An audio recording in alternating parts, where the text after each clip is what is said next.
Hello বন্ধুরা, আমি মিতা। আমার চ্যানেলে আপনাদের সবাইকে স্বাগত জানাই। আজকে আমি দারুণ স্বাদের একটা ডিম পরোটা বানিয়ে দেখাবো। আর এই ডিম চিজ পরোটা খেতে যেমন ভালো লাগে, বানানোও খুব সহজ। তাই বাচ্চাদের স্কুলের টিফিন হোক কিংবা সকাল বিকেলের জল খাবারে এইভাবে একবার টিফিনটি বানিয়ে দেখতে পারেন, খেতে দারুণ লাগবে। আর বন্ধুরা, ভিডিওটি স্কিপ না করে পুরো ভিডিওটি দেখার অনুরোধ রইল। আর আপনাদের কাছে আমার একটা বিশেষ অনুরোধ, ভিডিওটি দেখতে দেখতে অবশ্যই একটা লাইক দেবেন। আপনাদের একটা লাইক আমাকে নতুন ভিডিও বানাতে উৎসাহ জাগায়। আর আমার চ্যানেলে নতুন বন্ধু হয়ে থাকলে চ্যানেলটিকে সাবস্ক্রাইব করে পাশে থাকার অনুরোধ রইল। চলুন বন্ধুরা, তাহলে আমি কিভাবে এই ডিম চিজ পরোটা বানিয়েছি দেখে নেওয়া যাক আজকের আমার রেসিপিতে। পরোটা বানানোর জন্য এখানে আমি 1 কাপ ময়দা নিয়েছি। এরপর ময়দা মাখবার জন্য এখানে 1 চামচ চিনি আর 1/2 চামচ লবণ ও 1 চামচ সয়াবিন তেল দিয়ে ভালো করে ময়ান দিয়ে নেব। আর এই ময়দাতে আমার 4 থেকে 5টা আমার টিফিন বানানো যাবে। আর আপনারা আপনাদের প্রয়োজন মতো এখানে ময়দাটা ব্যবহার করতে পারেন। দেখুন, এইভাবে ভালো করে ময়ান দিয়ে নিচ্ছি। আর ময়ান দেবার ফলে এখানে টিফিনটা খুব নরম তুলতুলে হবে আর অনেকক্ষণ রেখে দিলেও সফট হয়ে থাকবে। এরপর উষ্ণ গরম জল দিয়ে এখানে ময়দাটা মেখে নেব। আমরা লুচি পরোটা বানানোর সময় যেভাবে ময়দা মাখি ঠিক সেইভাবে এখানে ময়দাটা মেখে নেব। আর এখানে যেহেতু উষ্ণ গরম জল আর ময়ান দিয়ে ময়দাটা মাখছি, তাই ময়দাটা খুব নরম হয়ে থাকবে। দেখুন, এখানে আমি 5 মিনিট ঢাকা দিয়ে রেখেছিলাম। 5 মিনিট পর ময়দাটাকে আবারও ভালো করে মেখে নেব। এখানে ময়দা যত ভালো করে মাখবো এখানে ডিম পরোটাটা ততটাই ভালো হবে। দেখুন, ঠিক এইরকমভাবে ময়দাটা মেখে নিয়েছি। এক কথায় লুচি মাখার সময় যেভাবে আমরা ময়দা মাখি ঠিক সেইভাবে এখানে ময়দাটা মেখে নিতে হবে। আর লুচি বানানোর সময় যেভাবে ময়দার ডো নিই তার চাইতে একটু বড় করে একটা রুটি বানিয়ে নেব। দেখুন, এরপর আমি একটা বড় রুটি বানিয়ে নিচ্ছি। লুচির চাইতে একটু বড় করে রুটিটা বানিয়ে নিতে হবে।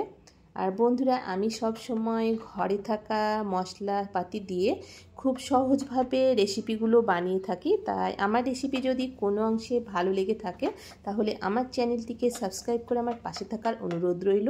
পাশে থাকা বেল বাটনটি অবশ্যই প্রেস করে রাখবেন। আমি যখন নতুন কোনো রেসিপি দেব সবার আগে আপনার কাছে নোটিফিকেশন পৌঁছে যাবে। দেখুন, এখানে নর্মাল আমি একটা রুটি বানিয়ে নিয়েছি, কিন্তু রুটিটা একটু বড় সাইজের বানিয়েছি। আর এখানে একটা মিডিয়াম সাইজের বাটির ওপরে এখানে রুটি দিয়ে দিলাম।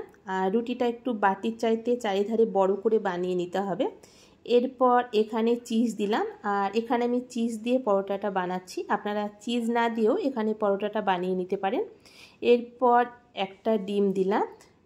আর এইভাবে বাটির ওপরে রুটিটা রাখছি যাতে ডিমটা চারিধারে ছড়িয়ে না পড়ে, যেহেতু আমি কাঁচা ডিম দিয়ে এখানে বানাচ্ছি। এরপর খুব সামান্য পরিমাণ লবণ আর গোলমরিচ গুঁড়ো দিলাম।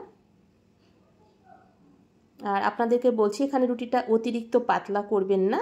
নর্মাল রুটি বানানোর সময় যেভাবে আমরা রুটিটা বানাই ঠিক সেইভাবে বানিয়ে নিয়েছি। এরপর কাঁচা লঙ্কা কুচি দিলাম, পেঁয়াজ কুচি।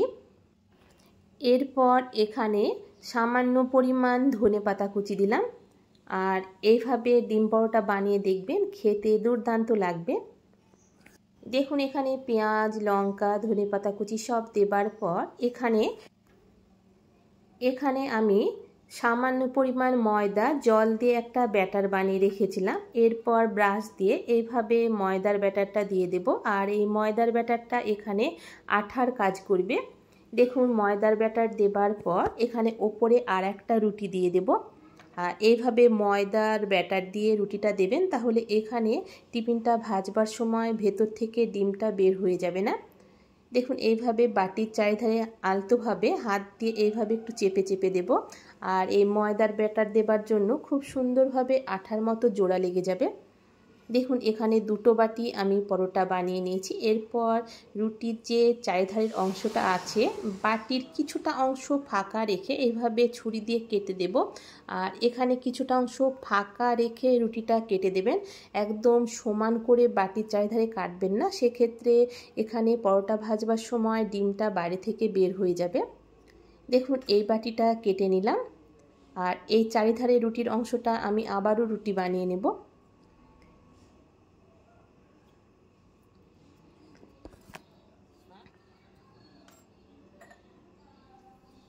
দেখুন এরপর আঙুল দিয়ে চেপে এখানে রুটিটা ভালো করে জোড়া লাগিয়ে দিলাম। একই রকমভাবে আর একটা বাটি রুটিটা এইভাবে ছুরি দিয়ে কেটে দেব। আর আপনারা দেখে বুঝতে পারছেন আমি কিছুটা রুটি রেখে এখানে চারিধারে রুটিগুলো কেটে দিচ্ছি।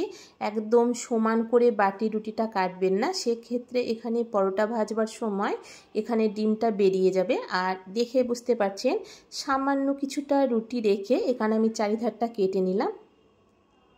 এটা ঠিক দেখে বুঝে নিতে হবে আমি কিভাবে এখানে পরোটাগুলো বানিয়ে নিলাম। এরপর পরোটা ভাজবার জন্য কড়াইতে সামান্য পরিমাণ তেল দিয়ে বাটিটা এইভাবে উল্টে দেব, তাহলে দেখুন খুব সুন্দরভাবে বাটি থেকে ছেড়ে আসছে। আর এই সময় আমি গ্যাসের ফ্লেমটা একদম লো করে ঢাকা দিয়ে রাখবো। আর লো হিটে এইভাবে ঢাকা দিয়ে আমি পরোটাটা ভেজে নেব, তাহলে ডিমটা ভেতর দিক থেকে খুব সুন্দরভাবে সেদ্ধ হয়ে যাবে। আর আপনারা যদি ডিমটা হাফ বয়েল খেতে চান সেক্ষেত্রে এখানে ঢাকা দেবেন না, তাহলে ডিমটা ভেতরে হাফ বয়েল হয়ে থাকবে।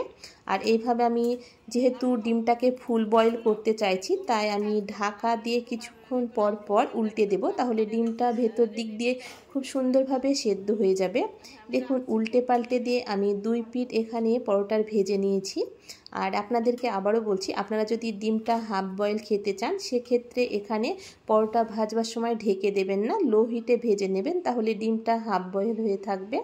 দেখুন বন্ধুরা এখানে আমি একই রকমভাবে সব পরোটাগুলো বানিয়ে নিয়েছি। আর পরোটাগুলো দেখে বুঝতে পারছেন কতটা লোভনীয় হয়েছে। আর এই পরোটাগুলো বানানো যেমন সহজ, খেতে হয় দুর্দান্ত। তাই আপনারা এইভাবে ডিম পরোটা বানিয়ে স্কুল কিংবা অফিসের টিফিনে দিতে পারেন, আবার সকাল বিকেলে জলখাবারেও রাখতে পারেন। আর আপনাদেরকে একটা পরোটা কেটে দেখাচ্ছি। দেখুন এখানে ডিমটা ভেতরের দিকটা খুব সুন্দরভাবে সেদ্ধ হয়ে গেছে। আর আপনাদেরকে আবারও বলছি আপনারা যদি হাফ বয়েল খেতে চান সেক্ষেত্রে ঢাকা না দিয়ে এখানে পরোটাগুলো বানিয়ে নেবেন। আশা করি আমার আজকের ডিম পরোটা ভালো লেগেছে। ভালো লাগলে বন্ধুরা অবশ্যই কমেন্ট করে জানাবেন। আজকের মতো এই পর্যন্ত, দেখা হচ্ছে পরবর্তী রেসিপিতে।